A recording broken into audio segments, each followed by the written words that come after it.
Thanks for tuning in. I'm Dr. Gemma Sampson. I am an advanced sports dietitian specialising in performance nutrition for cyclists competing at amateur and professional level. And I am on a mission to help change the culture of fueling around cycling.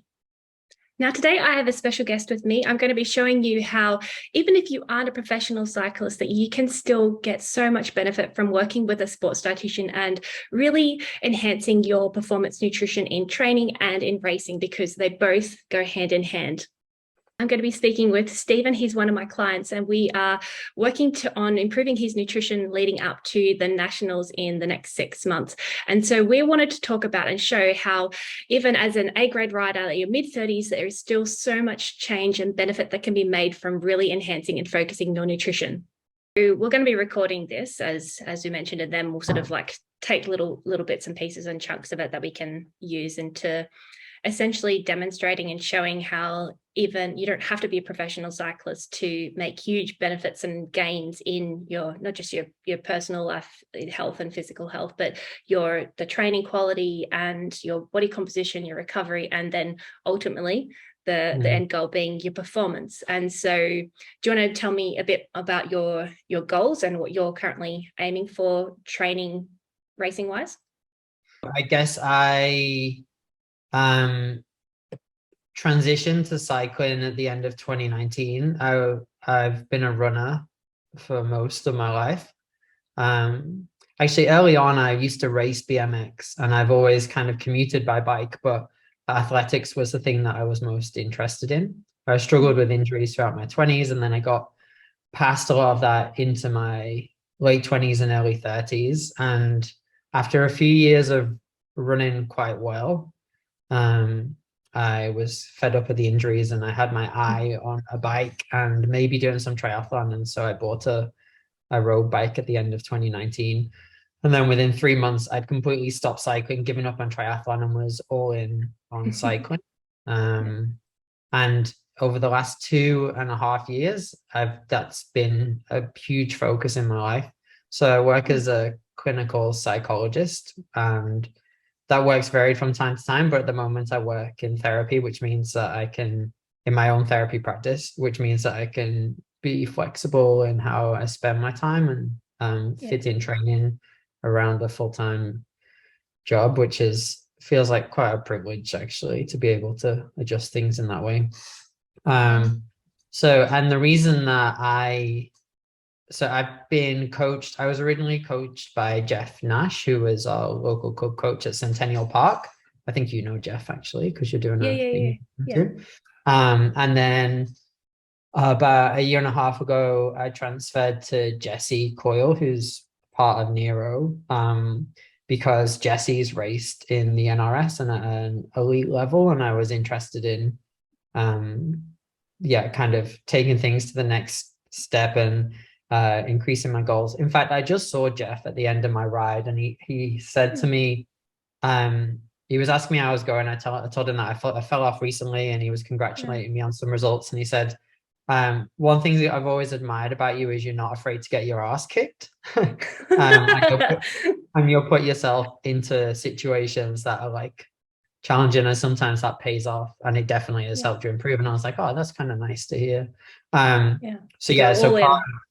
All in. And so part of going to Jesse was like finding more opportunities to get my ass kicked and just to keep improving. And ultimately, it's the consistency has paid off. And I was fortunate to go back to the UK and do some racing in the Netherlands. And since I got back, I've finished third in state elites. I won state masters, both road races, and got third in the crit. So things are kind of coming together. And at the moment, I'm about to start training for elite nationals in Ballarat in January.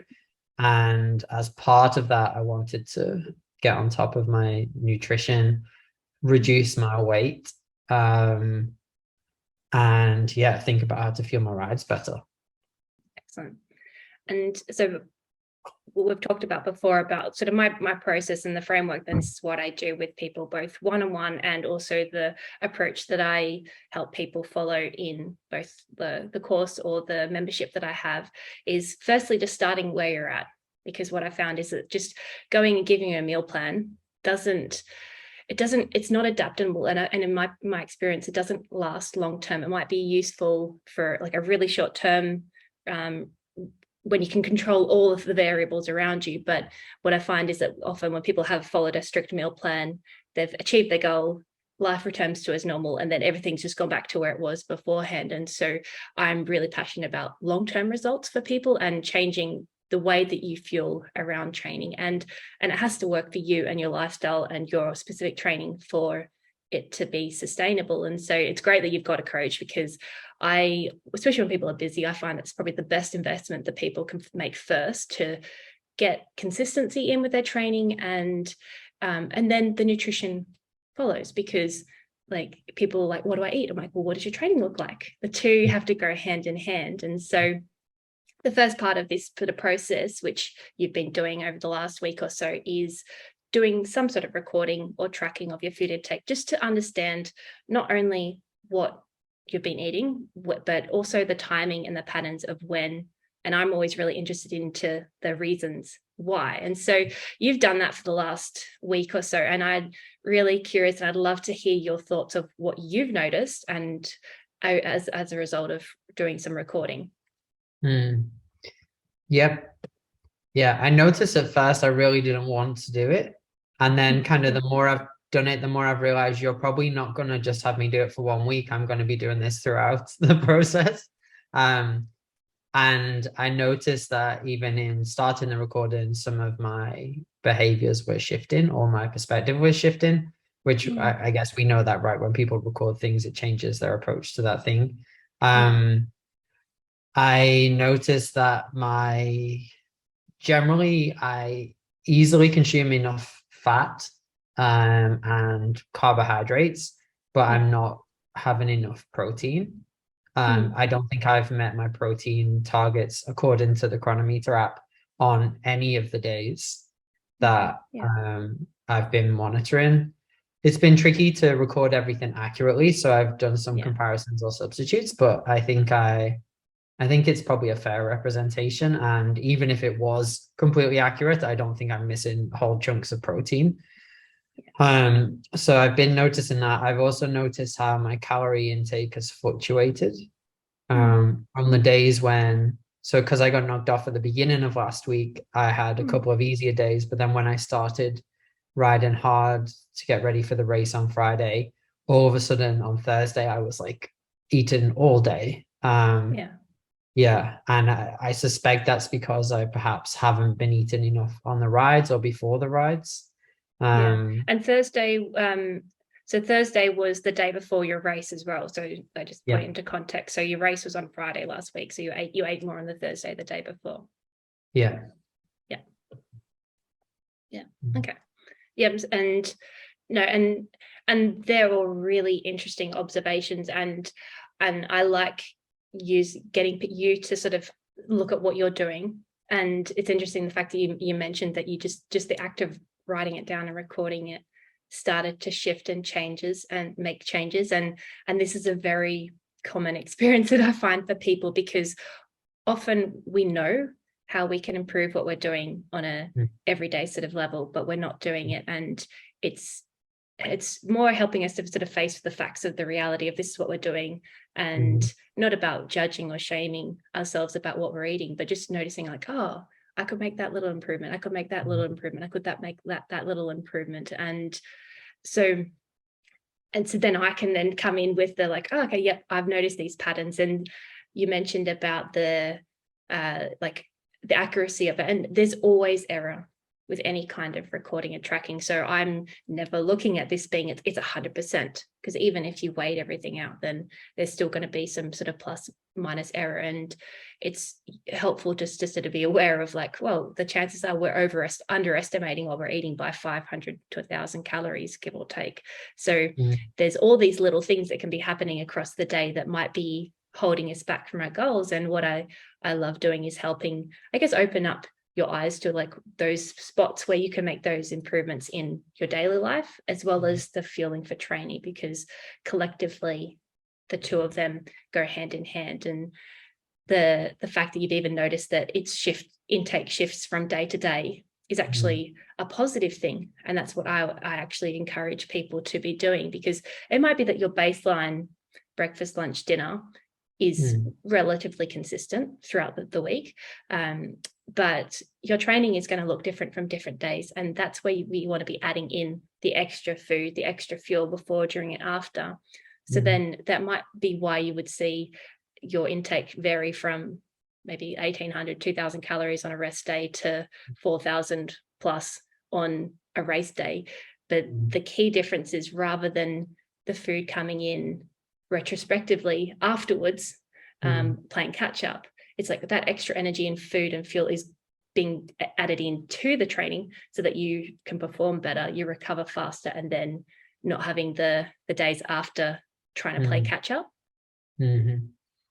Yeah, I think I was also on my ride today, I was aware that like yesterday I felt like I ate a lot of food. Like my weight is high at the moment. Like when I'm standing on the scales, it's like 66, and usually it's like 64, 65. So I feel like I'm full of food, maybe. I don't know if that's the right sort of thing.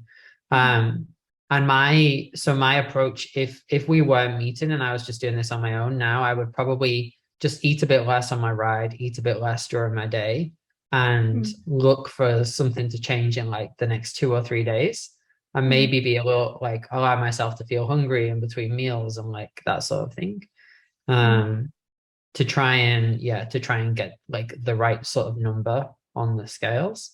But what I'm keen to do is to improve like the quality of my diet and see where that takes my weight and I guess body fat.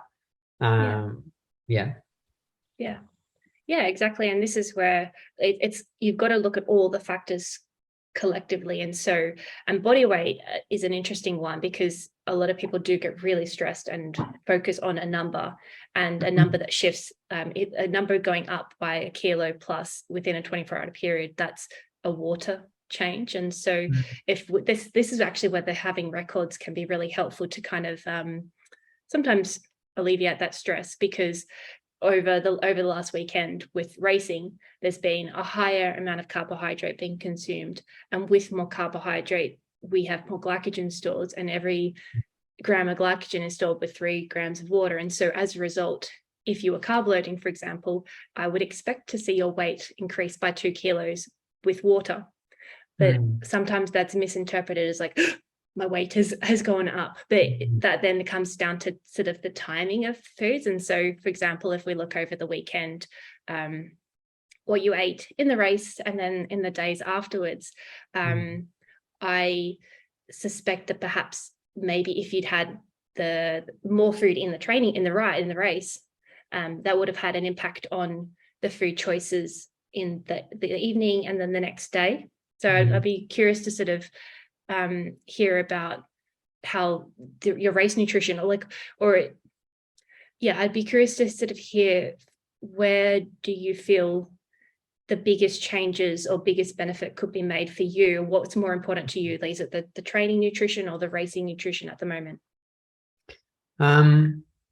Probably both. I feel like broadly, I've just thrown all my Tim Tams out, or like given them all. And I know that there are things that it's probably not very useful for me to eat. And I have this idea that like I need sweet things, which I know we've spoken a little bit about before and could probably come back to. But I think outside of when I'm off the bike, I'm aware that there are things that I could improve in my diet to have me feeling like more energy. I don't want to go through this last year when I went through the nationals training prep and I was riding 18 to 20 hours a week. It felt like a slog and I felt tired almost all the time. I don't want to feel like that this time. But with racing in mind, one of the things that I've tried to do over the last 6 months is to make sure I'm having enough. I exclusively have water in my bottles and energy gels for sugar during the race. And I have more than I ever have done. Like sometimes I'm consuming like a lot of gels, and that has definitely helped the performance. And probably, I don't know if it's inevitable in a race to be in a glycogen debt because I'm always going to be burning more than I can get in and process in my body. But I'd be open to hearing about it. I generally can't take sugar in the bottles and sugar in a gel. Like it just, that's always messed up my stomach. But I'm keen to think with race nutrition in mind, I'm keen to think of a couple of things. One is like, how can that be like sustainable and affordable? Because Morton gels are very expensive, for example. And like what are is it better? I imagine it's better to have more oat bars and more solid food during training rides if possible, and save like only surviving on gels for intense race situations, which are few and far between. I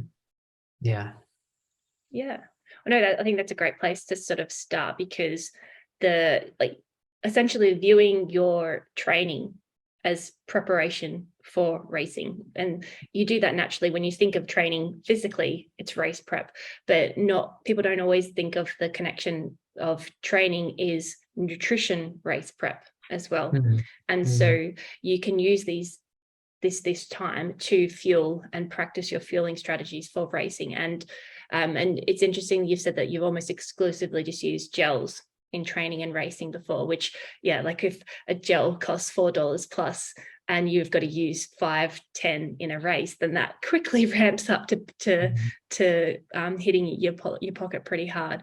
And this is a common thing that I see, where people think that they have to use exclusively sports nutrition products all the time, and that's not necessarily the case. Like there's a time and a place, and essentially as the training intensity goes up, then our bodies naturally shift and use more carbohydrate as fuel, whereas more lower intensity, we're using a combination of fat and carbohydrate. And so this is why people, when someone asks like, what do I eat? It always goes back to, what does your training look like? And so is it a recovery session? Is it in efforts? And then the context within that's being done influences what is going to be the most appropriate sort of fuel choice. And I'm a big fan of using real food wherever possible, but it comes down to it's got to be something practical, affordable, useful. And so there's lots of different options of foods that you might, and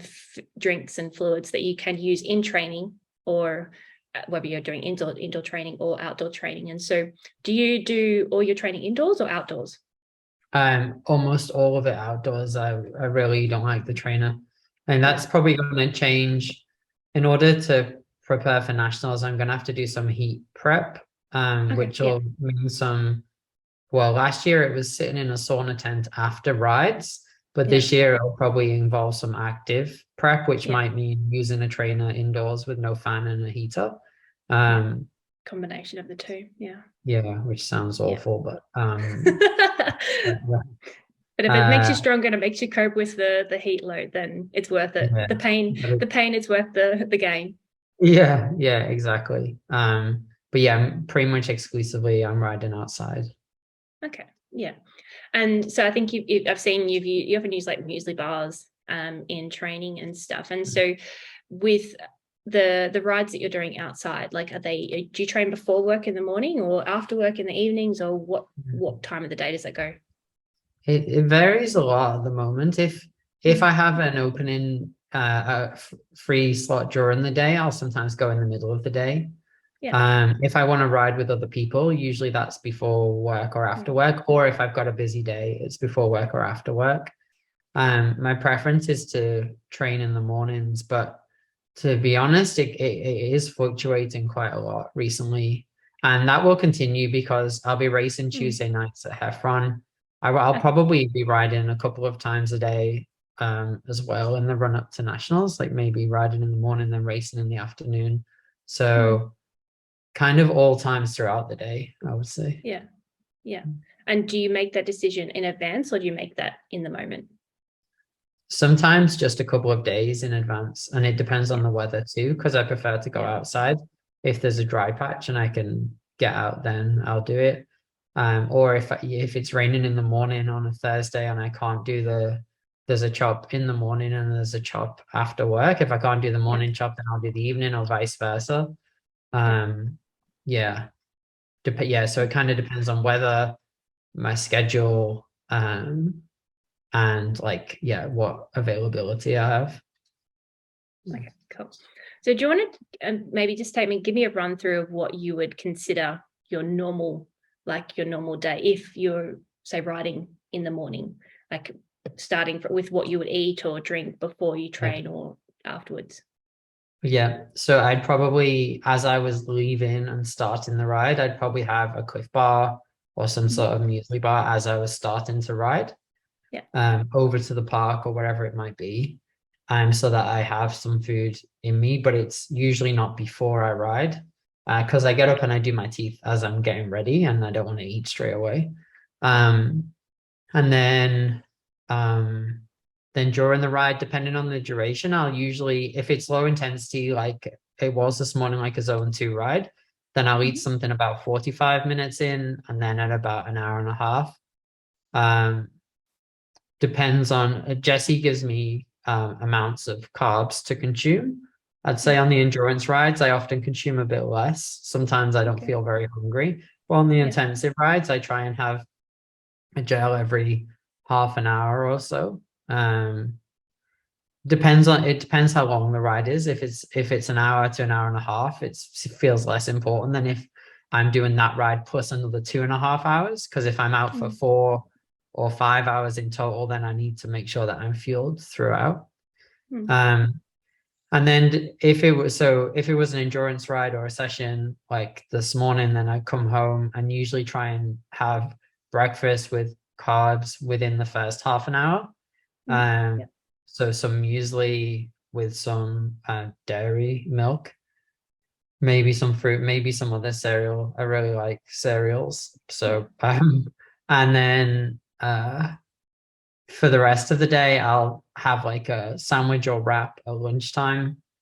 Then in the afternoon, I usually get like a muesli cookie and a chai latte or something like that, which again is like sweet, sugary stuff. And then in the evening, different things for dinner, but usually something that has like enough carbs as a priority for me, because I feel like if I don't get that, then I struggle. Try and get some vegetables, try and have some protein in there, but clearly not enough. And then after I eat in the evening, I almost always want some sort of dessert, and the best example of that is like natural yogurt with another muesli bar and some fruit. But the worst example is just like whatever I want, like chocolate or like, yeah. And sometimes if I'm hungry during the day, I'll just be snacking on random things as well at different times. Yeah. And do you find that you get hungry a lot during the day? Yeah, it seems to vary, but generally I do. Yeah, I do feel I'm either hungry or I'm eating out of habit in anticipation of feeling hungry. Because if it depends how you define hunger. And this, I guess, would be a question that I have for you. Like, if hunger is a pang of that thing in your stomach where your body's like, hey, I need some food, then I would say no. If hunger is like, oh, I could eat more food now, then yes. Yeah, and I've actually got a like a hunger fullness sort of scale, and this is one of the things that I find can be a tool that's useful to be becoming more mindful and intentional about food choices. And so like you mentioned before about the tracking, and for me, tracking is not something that I recommend for everybody or recommend all the time, but it can be very helpful periodically just to sort of understand what's going on and patterns. And so I love hearing you're going through what your day is, because I can see it on paper, and then I can often predict like, oh yeah, that makes sense. It's often like that afternoon hunger or cravings or sugar desires, whatever, they're usually the result of not enough food and energy in the middle of the earlier in the day, specifically around training. And I find it, if people are very much numbers based, then this is where it can be a bit of a mind boggler for people. It's like, yeah, but look at the numbers. And like, the numbers don't tell the whole picture, because it could be it's often the timing of food. And so part of this is then shifting the timing of what you're eating when, and sometimes eating more at different times, or eating different types of things to eat less and other times of the day. And the sort of the sugar cravings or the hunger, desire for sugar, is often the result of the food choices early in the day. And it might be that the amounts of carbohydrates are there, but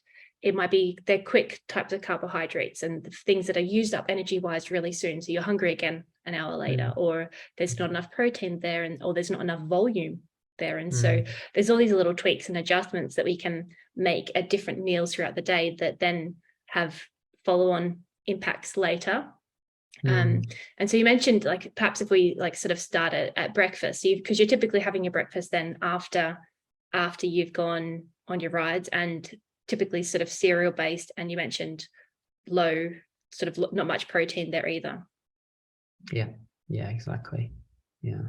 So and again, like cereal, there's a time and a place for it. But what I find, especially if people have got busy days at work and they've got a lot going on, that it's something that doesn't necessarily last a long time. So you're more prone to be hungry again and start maybe looking for the cookie or the chai latte before your next meal sort of comes up. And this is the thing, it's neither good nor bad. And I'm always like, it's not me here judging sort of food choices. It's all like, yep, that makes sense. And so changing the types of foods that you have, and you mentioned today that you had a bacon and egg roll after your breakfast. Was that like an intentional choice because you're like, I want to add extra protein in here? Well, yesterday when we met earlier in the week, we agreed that yesterday I would have a different sort of breakfast with avocado and eggs. And when I got home, one, I didn't have any eggs, and two, I found myself craving the sugar of, it's a muesli cereal. It's a sunsol, goji berries, chia sort of thing. But I found myself craving that. And so I didn't do that. But today, because I was meeting a friend, I thought, actually, maybe I'll try something that has some more protein. Bacon wasn't ideal, and the bun was like just a white bun. Like if I was making it myself, I'd probably have some sort of wholemeal or seeded bread. And but again, I don't know if that makes a difference. I imagine it does. But I guess I have this idea that if I had the luxury of time, which probably I do actually in the mornings, that I would make a more substantial breakfast or buy a more substantial breakfast that has more protein, and maybe that would have me feeling more full. I'm just realizing as I'm talking that I've got some old ideas about what is okay to have for breakfast, and like, if I have that, I almost have like voices of like, from growing up about, oh, you've had that for breakfast, you don't need a big lunch, or you can like, oh, you're not going to have like a lunch as well as a wrap for breakfast and a wrap for lunch, like, what's wrong with you?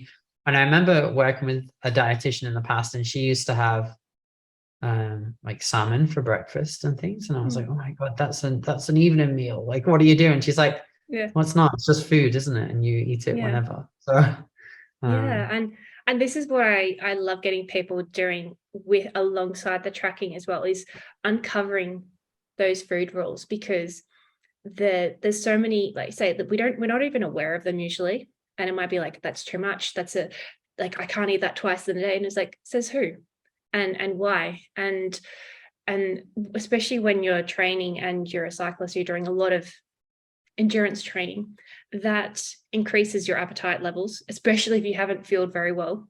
You train and you're hungry, and often if you've trained, not much energy in the training, perhaps not amazing recovery nutrition afterwards, you don't notice it usually till the afternoon, in the evening, and that's when it really hits people, and they're like, oh, I'm just so hungry, just can't control myself, I need it. And the biggest game changer that I find for most people is firstly focusing on starting to fuel training sessions, but it doesn't have to be gels. So there's a time and a place for gels. So we mentioned before about, like, as the intensity goes up, you're using more carbohydrate, and as the intensity goes up, the effort and the capacity for you to chew, swallow, digest goes down as well. So trying to do a sprint session or a hill climb and eating a muesli bar at the same time, they're just not going to go hand in hand. Yeah. Whereas sprint sessions with a gel or a drink mix in your carbs in a bottle, there's a time and a place for that, but it doesn't have to be every single session is fueled for that. And so there's so many different options of different foods that you can use in training sessions, and that might be banana bread, it might be chocolate chip cookies, it could be muesli bars, dried fruit, even like sweets and lollies. They all have a time and a place. And so like dried fruit and lollies are nutritionally equivalent to eating a gel. That they have the same response as eating a gel. Whereas like when I lived in the UK, in Spain, like a bag of Haribo be like $1 or like €1. Whereas with that would be 80 grams of carbs for huge, that might be the equivalent of 4 gels for a much cheaper on the pocket. Like, I don't know, have you ever tried or used any of those sorts of foods in training before? I sometimes have snakes if other people have snakes. That's what you mean by lollies, right? You mean yeah. Like sweets. Jelly babies, snakes, dinosaurs, like any sort of like chewy Haribo. Yeah, no, I haven't used much of it myself, although friends have. And sometimes they have like stroopwafels and stuff. I had some of those when I was in the Netherlands, like sugary, caramelly things. Mostly it's, for me, it's like Cliff Bars. I guess I make this artificial kind of rule in my mind that, you know, those sweets are like bad food and they're not good. Like, I associate them with feeling sluggish after eating too much on a Saturday night, not with feeling all right. But then if I sat at home and ate a gel on a Saturday night, I'd also feel pretty shit too. And the reality is that they're the same nutritionally, like they do the same thing in the body, and it comes down to timing and response. And I compared this once. I've got an infographic which I'll find and I'll share, where it was wine gums. I was working with someone a while back and they were having a packet of wine gums every night, and I was like, well, that's 4 gels. You're sitting down watching TV and eating 4 gels. It's like wow. But it's like, well, if you like those wine gums, eat them in your training ride. Like it's interesting just picking up these like rules that we have about food being good or bad. It comes down to the timing and the place. And so like race nutrition and training nutrition, they're not, it's we've got to look at the context of what's the food and being added in for, how is it being used and why. And we could eat those sweets at rest right now, sugar levels go through the roof, and then they're going to crash, and then we're going to be like sluggish, and then we'll be like craving something more again in half an hour. That's just physiology. If we were both on the bike riding and eating the same sweets, nothing. You would be like, I'm sure I ate something. Sure, I'd ate something there, but it's because our body is actually breaking that energy down, using it as energy in the moment. And so it's not sitting around as surplus. And so this is where when people are only focusing on the numbers and like, oh, but look, I had it enough. It's like, no, the timing is important, because if you're having those sugary foods in your training rides, your body is using them. And so that's why I'm often encouraging people, like, work it rather than, so like the Tim Tams. I mean, the Tim Tams might melt in your pocket at the moment, but like if that's something that you want to eat and you like eating, try reducing it and shifting it from being as a snack food and add it into your training food, and eat it and enjoy it, and allow yourself to eat it in a training session that aligns with the intensity, and note how it makes you feel in the hours afterwards. But isn't it the case that a Tim Tam has like a lot of fat in it as well? You know, whereas like and the thing is, like, fat isn't bad. Like we need fat. So it's always interesting. Like it's unless you are purely having gels all the time, then any sort of mixed food is going to have a combination of fat in it. And the training that you do, unless you're sprinting full gas like all the time, you will be using a combination of fat and carbohydrate as fuel. And so being efficient at using fat is good. And so it's not a bad thing to have fats in your diet, but it comes down to the context. Like having a Tim Tam while trying to sprint, yes, you're not going to be using that fuel in the same way, because you produce energy from fat as well. It's just, it might be cutting off 20% of your power. And so this is why it's finding a fine balance, because you want to be efficient at using fat as fuel because that's useful for your endurance, but it's not necessarily going to be your primary fuel source at high intensity. And so that's also why, like, what you feed your body is what you train your body to use. So if you're only ever using high sugary foods and eating them all the time, that's what your body is only going to want to use, which can make you more reliant on that. So it's an art and a it's an art and a science, nutrition. You've got to sort of like play around to find what is sustainable for you. But even if you aren't necessarily using that as fuel, the extra energy you're getting from the fat in the moment will be still being used up in that training session, which is where it's a much better place to be having that energy in training sessions versus afterwards. And a prime example of, say, on the weekend, where a comparison of energy intake and expenditure. So I think, was it your, like, as the race, for example, like I'm often what happens is the bigger the deficit in training, the bigger the overshoot that happens later in the day. And so, and it's difficult to overconsume in training. So I find that it's a mental shift, mindset shift to overcome for a lot of people, of adding more energy into training sessions, especially if you're trying to lose weight. But it's rarely the training sessions that actually result in the weight loss. If you're trying to create a deficit, you're much better having more fueling in training, because even if you ate 400 grams of carbs an hour, 400 calories an hour, like 100 grams of carbs an hour, there's still going to be an energy deficit in every training ride you do. But the bigger the deficit in the training, then the hungrier you're going to be, and the more sugar cravings you're going to have in the hours afterwards. And so it'd be interesting just to hear, so like, for example, with the race, like you consumed like 650 calories, about 150 grams of carbs, which is about just shy of 50 grams of carbs an hour, but then expenditure was almost 3 times that. And so there's a lot of room for increasing energy intake in the race. But then if you look at, say, dinner, there was so much more eaten the rest of the day and the day after compared to what happened in the sort of race. And this is a very common thing that I'll see, is that the bigger the deficit in training, it's never the training food that's the problem. It's usually all the stuff that's being eaten in the rest of the day that kind of undoes all the hard work of training. Yeah, okay, interesting. So I was underfueled in that race, hey? Would you say? A little bit. It was like there was still good fueling. I wouldn't say it was terrible. Like no, you still fueled well in it. 50 grams is a good baseline, but potentially you could have had more. Yeah, like 70, 80, like 90. Yeah.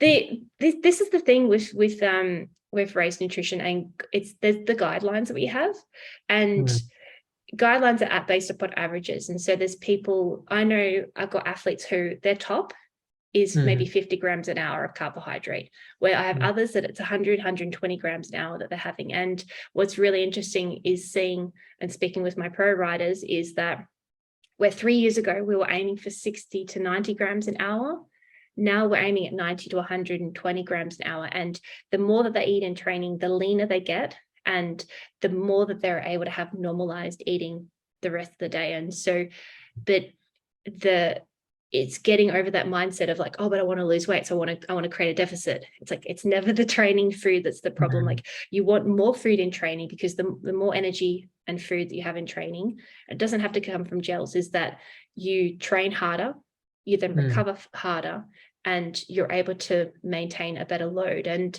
what I find, especially with people who are not professional, is that it's not just training you've got to contend with. You've also got work, you've got, you've socialized, you've got partners and things that you need to be present and performing well. And so it's fueling for the training, that performance, but it's also fueling for work sort of performance. And if you underfuel training rides, that affects your concentration, affects your willpower, affects your energy levels, sends your appetite through the roof the rest of the day.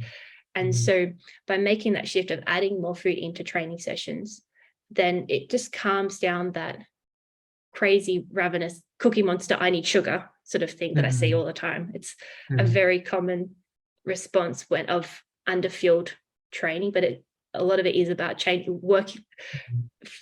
uncovering those little mindset rules that are going on and being like challenging them. And I remember reading Geraint Thomas's book, and he said, no food on rides under 2 hours, which I'm guessing you don't agree with. And like so the question for me is like, if I'm doing a 45-minute recovery ride, which is like super low intensity, do I still need to fuel that? Like, or, if that's in the middle of a training block, or if I'm doing an hour and a half endurance, like, which isn't, it's not a very long session. Yeah. Do I need to be fueling that? Like, yeah. And again, this is where it comes down to context. And so with the pro riders, like they might be doing those rides and then they're able to sit and do nothing the rest of the day and just properly chill and relax. Whereas when you've got work, then you've got other things that are limiting your recovery. And so this word, it depends is always the answer, like, which is, I know, frustrating for people because it depends on what time of day you're doing that training, and it depends on what's happening afterwards. So for example, and also depends on if you're actually doing those recovery rides as recovery rides, because often I'll see with amateurs is that we want to push that a little bit harder. And so we're not actually in a recovery ride. We're in the murky, messy middle where we're not using, so the lower the intensity, we are using more fat as fuel, which is great for endurance. But if you're shifting that intensity up, you're using more carbohydrate as fuel. And if you aren't eating it, it's being used up as glycogen in the muscles, which then affects the rest of the day. And so it's playing around with things and experimenting and seeing and tweak, trial and adjust, trial and adjust. And so what I find in practice by default, most people are already not eating in those training sessions, so they're already be doing them fasted. But then if nothing's changing from that, it's like, well, try something new, test it and adjust it, and seeing how it makes you feel the rest of the day and how that influences your food choices the rest of the day. And yeah, it doesn't have to be much. Like, it might be like, again, like I find that there's so much hesitation about adding food and energy into training sessions, which was why I did my research, my PhD in the first place. I was like, why are people so opposed to things that improve their performance and the timing of them? And so it might be like a banana, it might be a piece of dried fruit, it could be a piece of a wrap or a sandwich. It doesn't have to be anything massive. Even things like Belvita biscuits I've used or have found convenient on the bike before. But even in those 45-minute sessions, like, you're still using more energy than you're consuming. But if that little bit of extra energy then helps you to take out 500 calories plus of snacks later in the day, it's like it's worth it. And so there's sort of multiple things that have long-term impacts as well. Yeah, that makes sense. So what do I need to do? Tell me what to do. Tell me what to do. So I think the two areas where probably there's room for playing around and improvement and changing is at the moment is the protein breakfast. Breakfast is a meal in terms of what foods are in it and the types of foods and the protein content particularly. And the second area is ride food and training food. Because I think what would be really useful would be for you to explore options beyond just gels, and using things like strip waffles or the sweet things that you're deviating to, or you're choosing like in the later hours of the day, try seeing if you add them into training food and Mm. working on that mindset of like, this is good, this is bad. It's neither good nor bad. It just comes down to timing. And I would always say, if you like having biscuits or you like having chocolate cake or whatever it is, like have it in your ride and use it, enjoy it, because you're so much more likely to eat it and enjoy it if you like it. And also if you know it's not costing you $50 every time you go out on the bike. So that so it becomes an expensive sport beyond just the kit if you are having to eat an extra $50 worth of food every single day. So that would be like, you mentioned like stroopwafels, and like what other foods have you tried in the past, or have you seen other people in the past eating? Yeah, I guess usually like different types of sweets, or yeah, it's often like some sort of muesli bar, or if it's not a Cliff Bar, some of the muesli bars are like thicker slices that are they're a bit more greasy. I forget the company that makes those, but you probably know what I mean, like the Like chunky flapjacks slices. type of thing. Yeah, like that sort of thing. And so if you consume those things whilst you're exercising, effectively your body is quickly using that, and that's why it doesn't become stored in your body as surplus, because it will take it through the stomach, it'll process it as quickly as possible, and then it doesn't add to the overall kind of because I think that's a shift in my mind, is that like as a runner I never ate when I ran ever. Like even an hour 45 on a Sunday would be without food. I'd eat before and I'd eat afterwards. So it's been a big adjustment, and I guess that mindset of like having these like bad foods on the bike is an okay thing, but generally I like the idea of moving those from my snacks in the day to actually being on the bike. Might make the rides more enjoyable. It's just reframing it. It's neither good nor bad. It just comes down to timing. And so if you like the snakes, like you can get them anywhere. You can buy them in the petrol station, and so that might be something you play around with your higher intensity or bunch rides that you do. And supermarket muesli bars, the oat slices, like the solid food, even you can make them yourselves if you like cooking. They're having lots of different options, and I find having the more variety that you have, the more likely you're going to use it as well, so you don't get bored with it. Like I know so many people that have like destroyed Cliff Bars for life because they've just that's all they've ever fueled on, and just they hate the taste of them now. And experimenting with different things, because especially as the weather's shifting and changing, what works in winter might not be so great in summer. And thinking of food that's like moist and easy to eat, so like those stroopwafels sort of things, like they actually make great ride food because they sit in your pocket, it's small, it packs a punch, but it's tasty, you eat it, you enjoy it, so like there's these little like motivational carrots of like, and it's not being about like this whole like I'm trying to earn my food. But your body is using it in the moment, and if you're enjoying it, it's like go for it. And do you have like I think I might have seen an infographic about this, but do you have something that says how many grams of carbs is in each thing? Because if I've got a guideline of having at least 50 per hour, then it will be good to know that means X amount of snakes, or this size, this many. I've got one which is comparing snakes to gels, and then dried fruit, so like dried apricots or dried peaches to gels, and because they work really well as like really quick sugar. And I do have one with like bars from like sports nutrition sort of bars, like OTE or SAS, or don't have one. I haven't done one, but that's a good idea. I'll work on adding one of like supermarket bars, and because there's different. I have sort of listed them down somewhere. I'll find it. But this is where just looking at food labels and seeing what does this contain.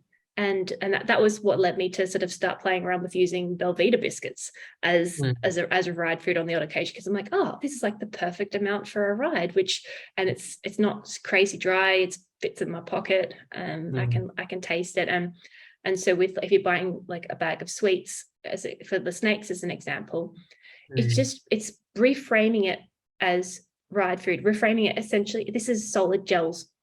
It's think of like the Cliff Bar shot blocks. It's the same thing. They're like those, any sort of those jellies or shots, like they're just essentially sweets and lollies, just repackaged with maybe a little bit of electrolytes sprinkled in for good measure and marketing purposes. But you can use real food or supermarket foods and things that you like the taste of, you're more likely to eat. I was speaking to someone yesterday who was using Turkish Delight as their ride food, and they put it in the freezer which worked for summer because they liked it. It was sweet. It didn't make their gut feel sick. And this is where the experimentation comes in, and keeping records helps you to then understand, what can I tolerate? What can I tolerate? What can I tolerate? That you can then take into your racing with confidence. And so it might be that, like, okay, currently I'm doing 50 grams. How do I feel if I have 60, if I feel 70? And playing around with the mixtures of solids and mixture of solids and liquids and gels, like, because there isn't a perfect food and there isn't one option that you use all the time. And it might be that you use those Morton gels for your races with a couple of extra things to help top you up. But in training, you might not want to use them, and you don't need to use them all the time. Yeah. Okay, that sounds good. And what about me consuming more protein? Because I guess breakfast will help if I have eggs and avocado on toast. That's more protein, but I still think I'm going to be down. Like, where is the protein? Like, so the key one I would focus on at the moment would be your breakfast, because that's consistently the meal that there's very little protein. So ideally in a meal, you want to be getting consistent amounts throughout the day, timing wise, about 20 grams to 30 grams in a meal. And at the moment with a cereal based breakfast, you're usually getting around 10. And so protein is important for recovery, but it's important for helping you feel fuller for longer. And I do find that, and if you eat eggs, then an egg-based breakfast makes your meal, your energy, much more stable throughout the day. And so eggs on toast, avocado on toast, I find that adding vegetables to everything wherever possible means you can eat more, which is always a win in my opinion, because I like eating. But so like an egg is about 6 grams of protein each. So you get maybe 2 eggs would be 12 grams of protein. You might get 5 to 10 grams of protein in the bread as well, whatever extra adds you add to it. So that together, that meal will make you getting towards 20 grams. But if you can then add extra vegetables to that and make it more substantial, so you feel fuller as well. And so I find this is where omelets are great, because they're actually really quick. You can chuck some things in the pan, any spinach, and then you go from 2 little eggs on their own to a much bigger meal. You might add a little sprinkle of cheese for extra flavor as well, but it's using it as a garnish rather than as the main thing. But that would be one thing I would play around with. And it might be that having the cereal before you go on rides, if you've got more time to eat, and playing around with those. And so these are things, just make records and make notes. So if you are tracking and recording, like, make notes of what worked, what didn't work, and also throughout the day, like where are you feeling those cravings? And with the hunger, it's like, am I actually hungry, or am I just eating it out of habit? And start questioning it, because what you often find is sometimes it is actual true hunger, and other times it's like, oh, I'm just eating it because I've eaten it every day this time for the last 6-12 months. So I'll send you, I've got a hunger fullness sort of scale, which I'll send to you, and you can kind of just mentally clock yourself against that. Because what I find is, if your hunger is kind of like at a 0 level, you're so hungry that you'll eat the house down, that you end up overshooting the mark, and you end up at the 10 where you're so full that you feel sick. And these are where all these things, they kind of interplay. Whereas if you have more energy, more food in training, you've got better recovery food afterwards, it helps you to have much more stable energy and food intake the rest of the day, and less of that like Cookie Monster, I need food. Yeah. Okay. Yeah, that resonates and sounds good. Okay. I'm broadly like I'm thinking because I'm going through this process, I'm looking to change how my diet is and to kind of clean it up. I know maybe clean and dirty aren't the best words to use, but yeah, to just be more mindful of what I'm taking in and thinking, if I'm not on the bike, like, is this a thing that is nourishing for my body? Yeah, but I'm aware of time, and also that I've got like 1,000 questions about like supplements and all those sorts of things, Yeah. Baroccas and stuff like that, and what's Yeah. worth taking or not. But maybe we Yeah, talk about that we'll pop next those time. questions in the membership, because then we can sort of Okay. discuss Yeah. those ones. But this is why I work with people over a period of time, because I find that in practice, all these big changes in terms of your fueling around training, I find by having sessions every week or every fortnight over a 3-month period, we can usually make most of these shifts and changes. But then there's 101 other little questions like, oh, what about this? What about this? What about this? And that's kind of why I made that membership, because it's answering all those questions that it's like, well, they don't really need to see someone as an actual appointment to answer all those questions, but they're important. They are relevant, and they're still important because they affect you every day. And if you're left questioning things, so that's kind of why I thought I wanted to create somewhere specifically that can support all those sort of extra questions. But in terms of making the big one-on-one changes, I find in practice that you are so much better focusing on 1 or 2 things that this is what I'm going to focus on changing, and being consistent with those, so that it becomes your new identity, becomes your new lifestyle, and shifting away from the like, I just eat sugar, I just need sugar all the time, to like, oh yeah, it's there, I incorporate it in my life, but it's a time and a place. And so yeah, I do find that rather than like spreading all your energy just chasing all the different things, and trying to change all the things at once, like often it's like that snowball effect. By changing one thing, it often does result in lots of other things changing as a subsequent result. But when you're focusing on that one thing and your energy and attention is going on that one thing, you're so much more likely to be able to stick with it and follow through with it when life changes, work changes, holiday changes, location changes. So yeah, definitely not about being perfect or having to like be just making these changes in a way that's sustainable for you and then supports your training and lifestyle. Yeah.